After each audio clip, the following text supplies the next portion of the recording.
Sud Radio, la vérité en face, Patrick Roger. La vérité en face, le télétravail, où va-t-on du côté du télétravail? Il y a des grandes entreprises, et pas n'importe lesquelles. Amazon, Ubisoft par exemple, et il y a beaucoup d'autres petites entreprises ou entreprises moyennes qui sont en train de revoir un petit peu les contrats, ce qu'elles avaient mis au point à l'occasion notamment du Covid, ou après le Covid, avec le recours au télétravail qui avait explosé. Je donne quelques chiffres. Environ 22% des salariés ont recours au télétravail en moyenne au moins une fois par semaine. Ce sont les entreprises de 250 salariés ou plus qui enregistrent le plus fort taux de télétravail. Un salarié sur deux tout de même est exclu, de par la nature de son emploi, de la possibilité aussi de travailler. C'était des chiffres très officiels de l'INSEE. Pour en parler, Lionel Roch, qui est chef d'entreprise, auteur de « Laissez-nous bosser », ça a beaucoup fait parler, votre livre, aux éditions de l'Observatoire. Bonjour Lionel Roch. Merci, bonjour. Vous étiez venu déjà sur Sud Radio. Et Jean-Claude Delgen, bonjour. Bonjour. On vous connaît, président fondateur du cabinet Technologia. Vous avez travaillé sur beaucoup de plans des entreprises d'une façon générale, sur les plans RH depuis des années. Vous avez écrit « Oser le télétravail » aux éditions Fauve. Et là, vous allez ressortir un nouveau livre, Retour au bureau, le télétravail, retour au bureau, point d'interrogation. Retour au travail, au bureau, ouais. Pardon, retour au bureau, et la fin du télétravail, point d'interrogation, la semaine prochaine, il sort. Bon, voilà, vous êtes pile poil dans l'actualité. Jean-Claude Delgen.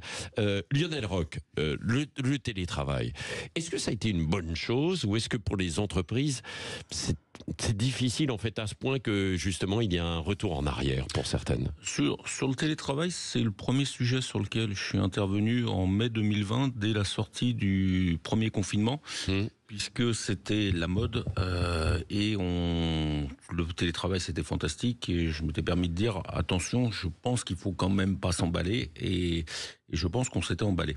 Avec toujours une responsabilité de l'État qui suit la mode, alors que l'État devrait avoir un rôle de modérateur. Et donc c'était fabuleux. Emmanuel Macron parlait du monde d'après. Tout le monde allait être chez soi. Ouais. Et en fait, on s'est retrouvé à un point dangereux où les chefs d'entreprise ont vu un intérêt d'abord d'avoir des salariés qui étaient contents et de faire pour certains des économies, puisqu'il y a des grands groupes qui ont même rendu leur bureau directement. Ah bien sûr. Ouais. Et les salariés se sont dit c'est fabuleux. Je peux comprendre les deux points de vue. Je pense qu'on avait le droit aussi de s'interroger, de se dire mais qu'est-ce que ça va avoir comme conséquence à long terme. Alors ça on va en parler parce que les conséquences. 3 ans après, alors c'était l'époque, il faut se souvenir, où Mark Zuckerberg voulait absolument généraliser le télétravail à 100%. Les GAFA trouvaient ça fabuleux. Et comme les GAFA trouvaient ça fabuleux, il fallait tous qu'on trouve ça fabuleux. Ouais. On s'aperçoit que les grands groupes sont en train de revenir là-dessus. Et s'ils le font, c'est pas par plaisir. C'est parce que ça ne marche pas. Ouais. Alors, va se poser la question de... Attendez, ça ne marche pas globalement ou Ah non, ce que je dis, c'est que visiblement, si Ubisoft se retrouve avec les salariés en grève, si Amazon a beaucoup de problèmes à ramener les salariés, donc c'est pas par masochisme, c'est-à-dire qu'ils ont dû analyser et penser que ça ne fonctionne pas. Ouais. Donc après, tout le débat est un peu de télétravail, pas du tout de télétravail, beaucoup de télétravail. Oui, parce qu'il y avait des gains pour les salariés quand même. Jean-Claude Delgen, quand vous aviez écrit Oser le télétravail, disiez c'est une meilleure gestion peut-être parfois du quotidien, on évite aussi les transports, non? Il y a beaucoup d'avantages au télétravail à la condition que le télétravail soit bien régulé. Eh oui. Les avantages, je les donne très rapidement, après je reviendrai à la complexité du sujet. Un premier avantage déjà, c'est que le télétravail permet une certaine souplesse dans la gestion du temps. Et ça a permis d'ailleurs à certaines catégories de personnel d'accéder vraiment au travail. On a par exemple pour les personnes handicapées, c'est ce qu'on montre dans mon livre, on a réussi à faire en sorte de baisser de manière considérable le chômage des personnes en situation de handicap. Vous voyez, donc ça c'est la première chose. Deuxièmement, pour les aidants sociaux, il y a même une loi, la loi de juillet 2023, il y a plus de 9 millions de personnes en France qui sont aidants sociaux. C'est-à-dire qu'ils ont à charge soit un enfant malade, soit une personne âgée. Et donc ils peuvent travailler de chez eux, quoi. ils peuvent avoir un travail de chez eux. Ça leur évite de choisir entre le soutien en fait à leur famille, à leurs proches et leur travail. Donc là, il y a effectivement encore une fois un avantage. Autre avantage, les personnes qui sont malades chroniques. Le travail est un facteur de protection. Moi, je suis très fervent de la valeur travail et on sait combien ne pas travailler peut, quand vous êtes malade, aussi vous jouer effectivement sur le moral. Quatrième aspect qu'on oublie souvent, c'est un excellent, je dirais, moyen, un levier pour lutter contre les gaz à effet de serre. Il y a une expérience qui a été menée à Atalante, par le groupe Atalante, c'est une ville Bretagne, par le groupe Orange. Et sur une réalisation concrète, on a constaté que sur la base de peu près 700 salariés, on a réduit de 65 millions, je dirais, de kilowattheures les effets de gaz à effet de serre. Donc, ce qui est énorme. Vous voyez, donc, on voit bien que le télétravail, par la réduction de la mobilité contrainte, permet de baisser les gaz à effet de serre. Donc ça, ce sont beaucoup d'effets positifs. On ne les conteste pas, ceux-là-ci. C'est vraiment très très bien que pour les travailleurs handicapés, ils puissent travailler pour ceux qui sont malades.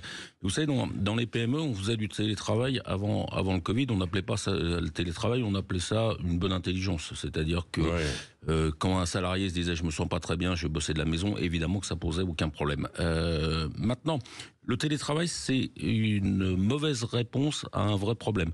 C'est-à-dire que si on était tous à un quart d'heure de notre lieu de travail, il n'y aurait pas de télétravail. Oui, mais je redis, c'est une mauvaise réponse à un vrai problème, mais ça reste une mauvaise réponse. Vous avez raison, effectivement, de ne pas aller au bureau, ça diminue les gaz à effet de serre.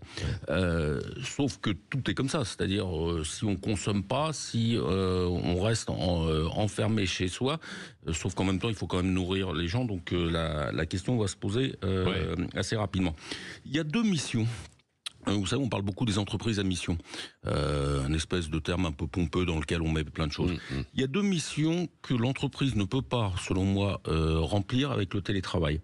D'abord, c'est l'ascenseur social, c'est-à-dire intégrer des jeunes qui vont apprendre un métier dans nos entreprises. Alors, vous les avez avec les diplômés, peut-être que les diplômés HEC n'ont pas besoin d'apprendre un métier. Nous, dans notre groupe, on a beaucoup de BTS, d'alternants. Il faut qu'ils apprennent un métier. Et on apprend un métier quand on vient au bureau. C'est pas vrai qu'on apprend un métier en mettant des gens derrière un ordinateur. La deuxième mission d'une entreprise est essentielle en ce moment, c'est la mixité sociale. Or, vous n'avez pas de mixité sociale si vous restez derrière votre ordinateur chez vous. La mixité sociale, c'est voir des gens que vous ne rencontrerez pas. Et comme notre société est fracturée et qu'on ne rencontre plus que des gens qui sont les mêmes que nous, le dernier endroit où on peut les rencontrer, c'est dans l'entreprise.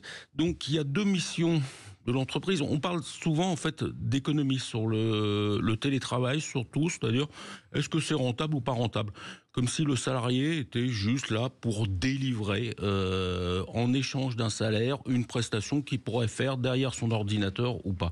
Je pense que l'entreprise a ces deux missions, l'ascenseur social, la mixité sociale, qu'elle ne peut pas les faire en télétravail. Non, mais de chaque côté, vous avez de bons arguments. Qu'est-ce que vous répondez effectivement à ce que vient de dire Lionel Roch? Alors, j'ai expliqué les avantages, et j'ai dit tout à l'heure que c'était beaucoup plus complexe. Effectivement, c'est beaucoup plus complexe. Par exemple, deux choses qui sont essentielles avec le télétravail. Si vous retirez à peu près un salarié, c'est 216 à 218 jours de travail par an à peu près qui sont dus à l'employeur. Si vous retirez une journée par semaine en télétravail, ça fait déjà une journée à peu près sur 44 semaines, vous voyez, ça fait 44 jours pour tout le monde, ça fait 44 jours de possibilité de se rencontrer qui disparaissent. Donc, vous avez là un impact qui est sur ce qu'on appelle l'intelligence collective, les moments, je dirais, un peu impromptus, les moments informels où les gens échangent, où les gens créent de l'intelligence. On sait aussi que le télétravail a une conséquence négative sur ce qu'on appelle la sédentarité, c'est-à-dire la possibilité... On ne bouge plus. Pas la sédentarité, rentabilité, c'est différent. La sédentarité aussi, puisque la sédentarité, on a 50 000 morts chaque année du fait de la sédentarité en France, 50 000 morts. Mais non, ce que je dis, c'est-à-dire la créativité. Par exemple, Darwin, Charles, l'inventeur de la pénicilline. Passons. Passons, excuse-moi, ça va revenir. Bon, il n'a pas découvert la pénicilline en étant à la recherche de la pénicilline. Il l'a découverte parce qu'en fait, il avait laissé des lamelles sur, son bureau. Il est revenu le week-end suivant et en fait, il avait effectivement découvert la pénicilline. Mais, ce qu'il faut comprendre, Fleming. Ce qu'il faut comprendre, c'est le fait que dans la vie, il y a des moments d'impromptu, d'improbable, je dirais tous ces moments informels qui permettent la créativité. Et au télétravail, effectivement, ces moments-là disparaissent. Donc, il est vraiment très important de comprendre les conséquences négatives du télétravail pour lutter contre et pour l'organiser. Alors, vous rejoignez Lionel Roch, chef d'entreprise. Je rejoins sans rejoindre parce que c'est trop facile. Je veux dire par là, c'est que les employeurs ont été contre le télétravail au départ en France. Alors que, par exemple, il marchait très bien, et il marche d'ailleurs toujours très bien. En Allemagne, tous les pays européens font plus de télétravail en Italie que nous. Et ça marche très bien. Pourquoi ça marche mal en France? C'est aussi une question de management. C'est aussi une question que nous avons un management qui est très retardataire, qui est sous le contrôle, qui est sous l'impérativité, qui est sous, la verticalité. Nous n'avons pas en France la possibilité de faire vraiment confiance. Alors peut-être dans les PME, moi je dirige aussi une PME, une grosse PME d'ailleurs, on nous soit dit, mais dans les PME c'est peut-être un peu différent, mais dans les grands groupes il n'y a pas cette dimension de confiance. C'est un problème de management et d'organisation, Lionel Roch? Non, je pense que le français est un Gaulois réfractaire et que c'est aussi, alors pour Emmanuel Macron c'était un problème, moi je pense que ça fait aussi partie de sa force. Et que les salariés français, comme les patrons français, alors évidemment je parle des PME, mais en même temps on ne bosse que pour des grands groupes, donc on les connaît un peu, avaient une particularité, et que cette particularité, c'est pas d'essayer de ressembler à un schéma anglo-saxon, non, le français, le salarié français aimait venir dans l'entreprise, discuter, échanger, même discuter d'ailleurs éventuellement les directives qu'on lui donnait, et il y avait un dialogue là-dessus. Donc dire non mais regardez, il faudrait faire exactement comme font les autres. Donc je suis pas convaincu. On va voir ça, on va continuer. Est-ce qu'il faut l'adapter au cas par cas et comment en fait le télétravail? C'est ce que l'on voit ensemble dans La Vérité en face. On se dit les choses. Et vous pouvez réagir 0826 300 300. Jean-Claude Delgen, auteur de Oser le télétravail, et puis Lionel Roch, chef d'entreprise, auteur de Laissez-nous bosser. Sud Radio, La Vérité en face, Patrick Roger. La Vérité en face, où va-t-on?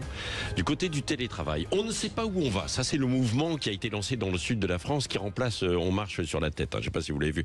C'est un petit peu la même chose pour le télétravail. Alors, c'est vrai que nous en parlons avec Jean-Claude Delgen, président fondateur du cabinet Technologia, et Lionel Roch, chef d'entreprise, auteur de Laissez-nous bosser, parce que il y a eu avec le Covid l'effet amplificateur du télétravail, à tel point, Jean-Claude Delgen et Lionel Roch, on en parlait tout à l'heure, que les entreprises ont réduit leurs espaces, leurs bureaux, et donc maintenant, est-ce qu'elles peuvent revenir en arrière? Parce que certaines veulent revenir en arrière. Jean-Claude Delgen. Ce qu'il faut comprendre, c'est qu'un poste de travail coûte à peu près un peu plus de 13 000 euros annuels pour l'employeur. D'accord. 13 000 euros annuels. Donc, quand il y a eu en fait la mise en place obligatoire en mars 2020, je rappelle que Madame Borne, à l'époque, avait fait faire 5000 contrôles de l'inspection du travail pour imposer le télétravail en France. Ah oui. Vous voyez, 5000 pour avoir 3 jours par semaine. Quand il y a eu la mise en place du télétravail, il y a eu ce qu'on appelle le spleen des dirigeants qui voyaient les bureaux vides. Et les dirigeants, qu'est-ce qu'ils ont fait? Ils se sont dit, on va remettre les bureaux. Et on est passé de 2 millions à peu près de mètres carrés disponibles avant la crise au double aujourd'hui. Globalement, c'est 4 millions 4. Vous voyez, donc on a une situation où à peu près 18% des boîtes sont passées en flex office, et il y en a à peu près 45% qui veulent aller en flex office. Le flex office, c'est quoi? On n'a pas un bureau fixe, quoi. C'est simple. Vous avez 1000 salariés, vous avez 500 postes. Et donc vous offrez 500 postes en considérant qu'il y aura une rotation et que les gens ne seront pas là au même moment et qu'ils pourront être, ce qui est en fait. Donc voilà, c'est les patrons qui ont voulu faire des économies là en quelque sorte aussi. Tout à fait. Lionel Roch, non? il y a quelques patrons de multinationales qui ont voulu faire des économies, incontestablement. Et d'ailleurs, il y a une multinationale européenne qui... C'était très intéressant cet été. Alors, on parlait beaucoup du programme économique de Lucie Castet. Il y avait quelque chose qui me semblait plus intéressant. Ouais. Cette multinationale européenne, qui est passée en quasiment full télétravail, a annoncé... On peut la citer ou pas? C'est qui? Non, je n'ai pas vocation a annoncé qu'elle allait supprimer en Europe 30% de ses postes dans les bureaux. Ah oui. Et donc, il faut commencer à comprendre le raisonnement qui est...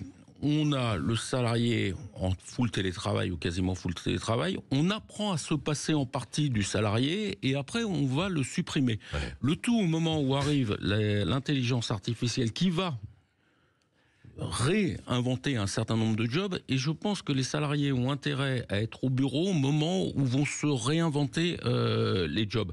Donc les entreprises qui ont effectivement déménagé dans l'urgence absolue. C'est-à-dire que quand même, on ne prend jamais de décision dans une urgence absolue. On sortait du premier confinement qui a été un choc qui a perturbé énormément les entreprises, les salariés et les chefs d'entreprise qui se sont dit « ma boîte peut crever ». Ce qui a été un vrai choc. Et là, effectivement, il y a eu un mouvement derrière, bien soutenu d'ailleurs par les médias qui n'arrêtaient pas de faire des reportages sur « regardez, ce gars-là qui est allé acheter une maison dans la Provence, c'est génial, il va être en full télétravail », oubliant encore qu'il y a quand même la moitié des salariés qui ne peuvent pas être en télétravail. Oui, ça c'est vrai. Dans beaucoup d'emplois, on ne peut pas être en télétravail. Quand on bosse dans un garage, on ne va pas réparer une voiture. Même caissière à hypermarché. Qu'on parle encore toujours de cette France, mais comme elle est parisienne, effectivement, c'est celui où vous allez dîner avec un copain dont votre fille est effectivement à fond pour le télétravail.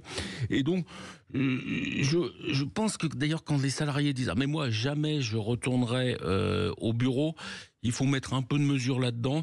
Évidemment, et quand les patrons disent « oui, on va tous les virer », il faut aussi mettre un peu de mesure là-dedans. Mais ça va pas être simple. Bon, mais est-ce qu'on peut aller vers une forme de médiation pour qu'il y ait, Jean-Claude Delgen, qu'il y ait un retour au bureau et garder un peu de télétravail tout de même, quoi. Alors, ce qu'il faut comprendre, c'est que si vous faites revenir les gens au bureau pour les mettre en télétravail au bureau, ça n'a pas de sens. Ah bah oui. Voilà.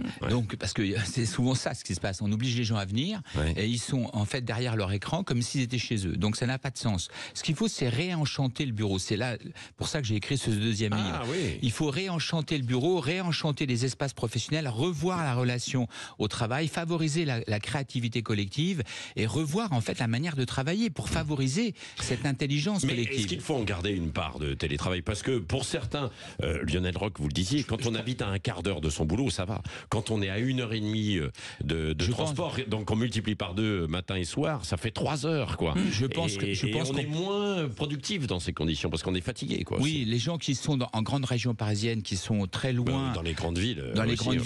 Les gens, à partir du moment où vous êtes à 1h, 1h30, de toute façon, vous avez un gain qui se fait de facto. Le problème, c'est les effets à long terme. Toutes les études le montrent. Il y a eu des études au MIT aux États-Unis, au Japon.